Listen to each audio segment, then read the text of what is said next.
When you're starting out with print on demand, there is a bunch of questions that you might have, and in this video I'll try and answer some of the most common questions that I get from beginners. So we're going to cover where to open your first shop, whether you should focus on one niche or multiple, why are your designs not selling if you've already uploaded some, and what to do about taxes. So the first question that I hear all the time is where to open a store. I want to get started, but there's so many platforms, I'm not sure what to do first. In my opinion, the first thing you should do is definitely apply for Amazon Merch, because that is my strongest platform. It's a lot of people's strongest platform next to Etsy, because it is Amazon, because they have the most traffic in the world when it comes to a marketplace. It is definitely one that you want to try and get into as soon as possible.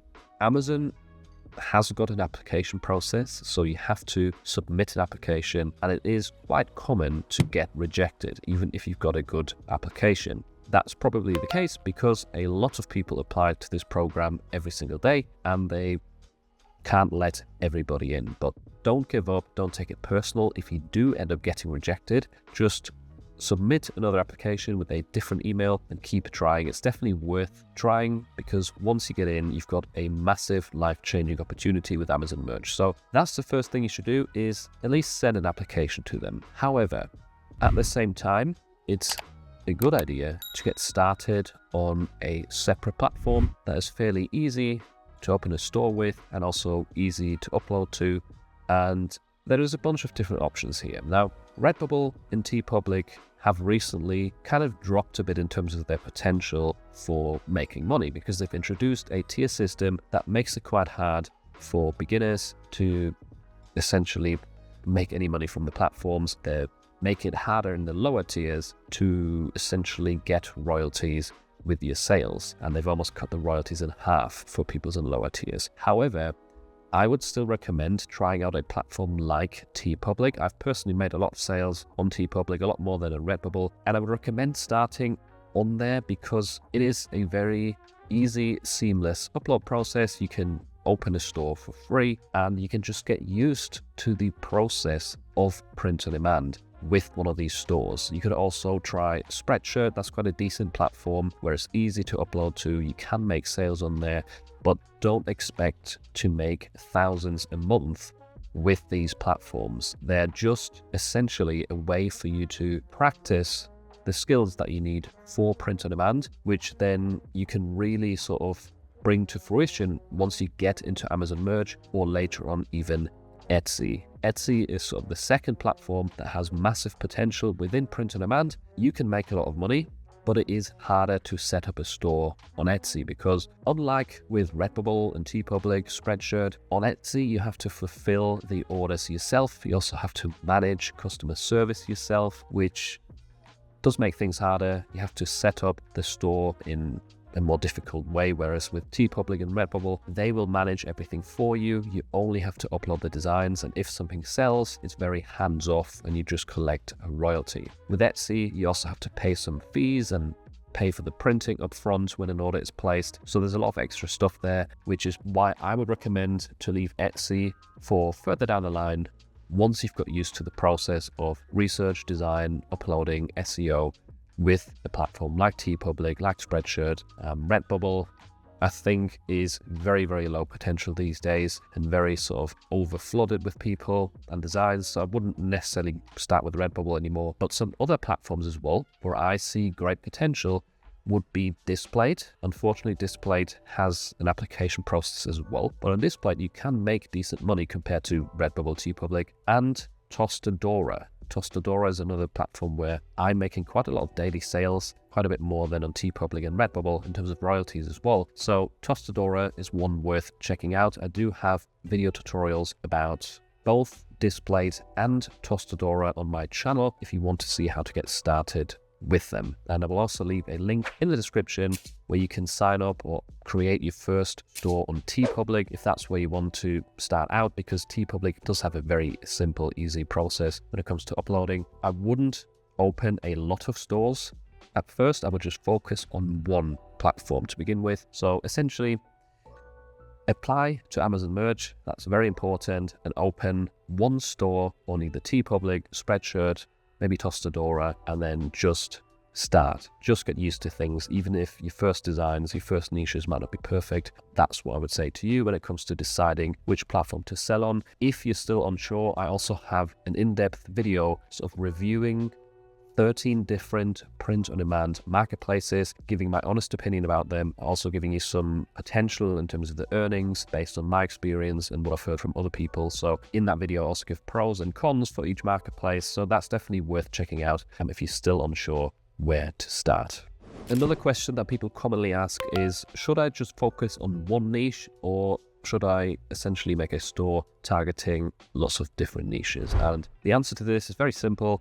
Definitely don't settle on one niche, especially as a beginner. You will want to test out different niches because it is very unlikely that the first one you pick is a very good niche. That's just in the nature of things.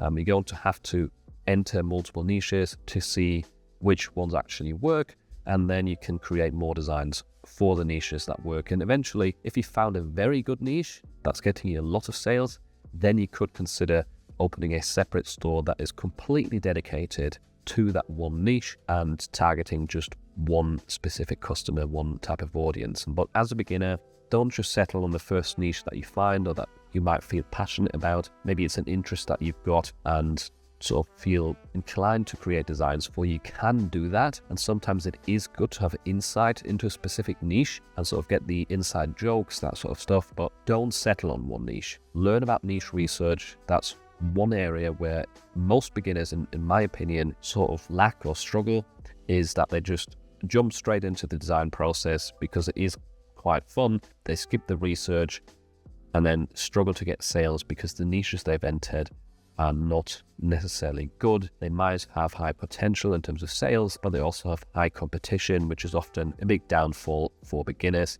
because it is hard to compete without marketing budget in some of these highly competitive niches. So don't settle on one niche at the beginning.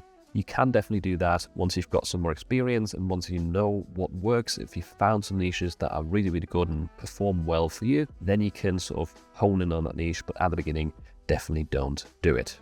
Because there is so many different videos out there about the different aspects of print-on-demand, another common question that people have is, what is the actual order when it comes to the process? What do I do first, second, third, etc.? Some of these questions also relate to AI, so I will go into that in a little bit. But first of all, the general step-by-step process with print-on-demand is we start with niche research. Once you've found niches or a niche, you need to check for trademarks. Then you create designs for this niche.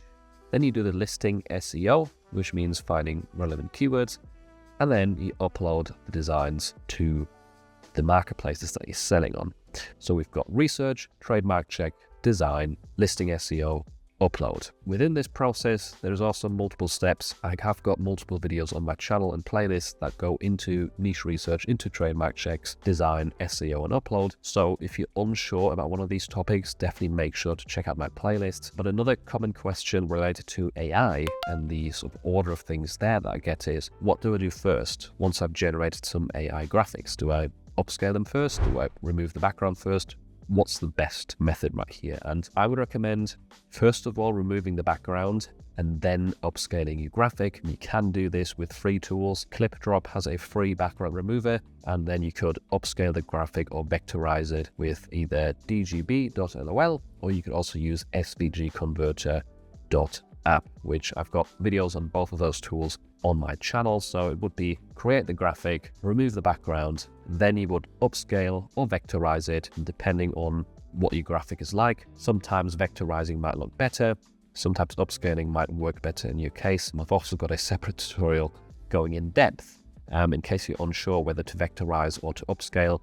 So this video is just meant to be sort of a high level answering questions that beginners have. If you want to go deeper on some of these topics, if you need more information, then check out the other videos on my channel that I'm pointing you to, because it would literally take an hour to go over all of this stuff if I went in depth. But yeah, I hope that helps you out with the sort of step-by-step process that you have to go through. For each of these steps, there is a bunch of free tools, which actually brings me to my next question that I get asked commonly. So do you need a lot of money to start a print-on-demand business? The answer is definitely no.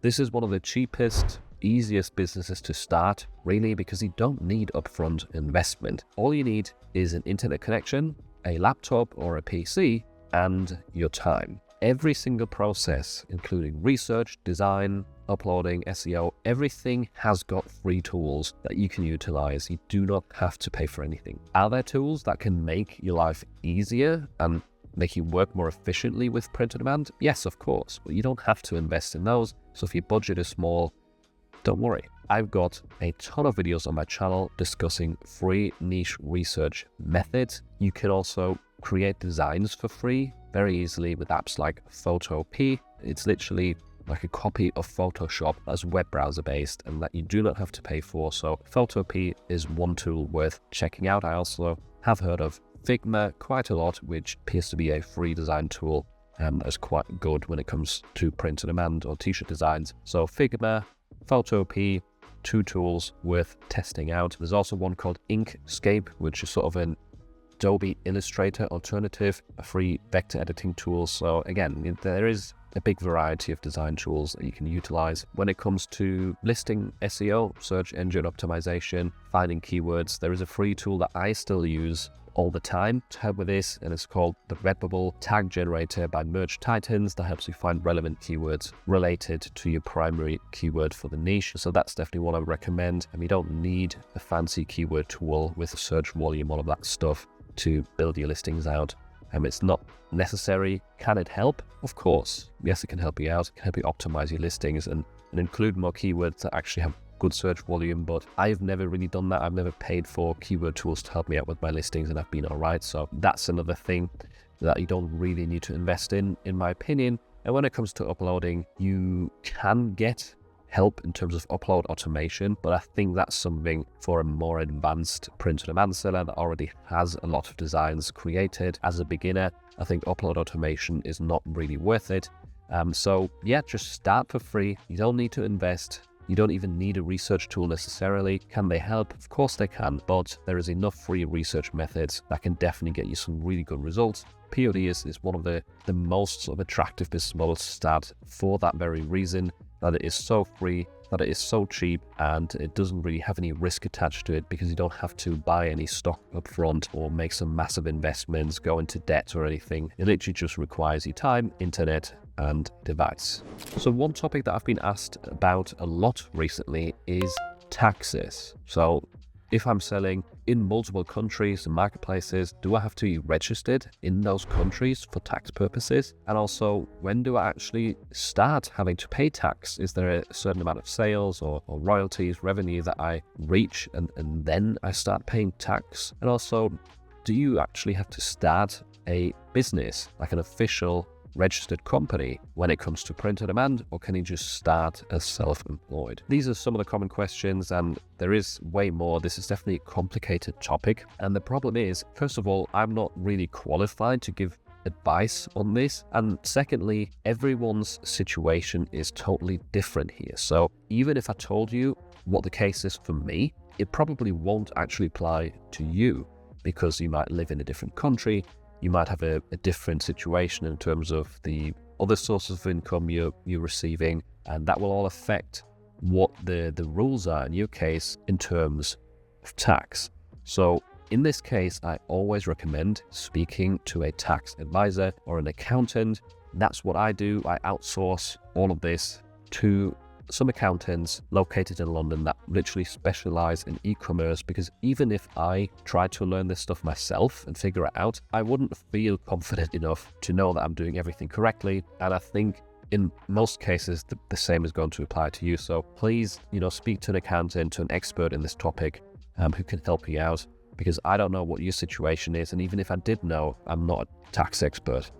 Some things that I can tell you from my experience, which this is not tax advice, but just what I've learned, is that I started out as self-employed, or in the UK it's called sole trader, and I didn't have a registered company from the start. That all happened later on, and it wasn't an issue. Also, I'm not registered for tax outside of the UK, so even if I'm selling to America, to Canada, whatever it may be, I don't have to be registered in all of those countries just to be able to sell to them. So that might help you out a little bit.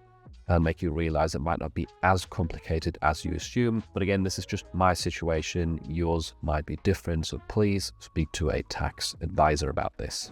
And lastly, one of the most common questions that I get is, why are my designs not selling? Now, there could be a lot of answers to this question. It's hard to know without seeing your designs, but in most cases, I think it's just the fact that you haven't really given them enough time. As a beginner, if you're only a few weeks in, or even 1 month, 2 months in, it is very normal to have 0 sales, 1 sale, 2 sales, a very low amount, because most designs take a bit of time to get rolling or to get some traction. Even if they're really, really good designs in great niches, it can still take a few months for them to actually sell for the first time. It's very normal. It's still the same for me these days, after all these years of experience, that if I upload something, I can't guarantee for it to sell next week.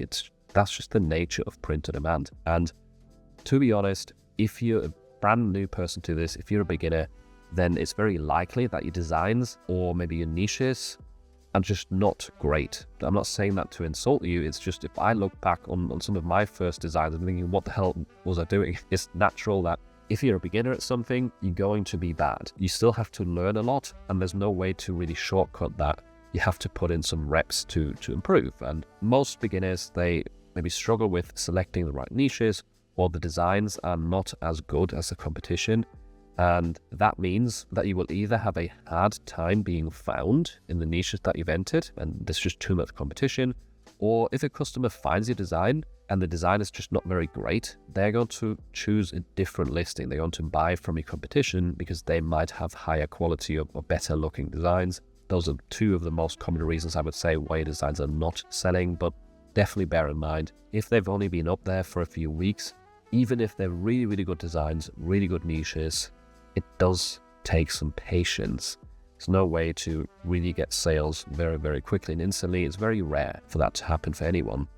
And another thing I want to make you aware of is that for most people, the average is 20% of the designs that you create actually get you sales. The other 80% never really sell. Again, that's not because 80% of your designs are rubbish. Many businesses get most of their revenue through 20% of their product offering. That's very common, and in print on demand, it's no different. So yeah, if you've only created 10 or 20 designs, it is unlikely that you're going to get a sale within the first few weeks, especially if you're a beginner. But if you're unsure, learn more about niche research, learn more about improving your design quality, and then just keep uploading and stay patient. Fun fact, I've only been recording for about 45 minutes and it's actually gotten pitch black in here. If you skip back to the beginning, it was quite bright. But nevertheless, I hope this video helped you out. And if you still want some additional tips, make sure to check out this video next for some print on demand tools that you can use for free.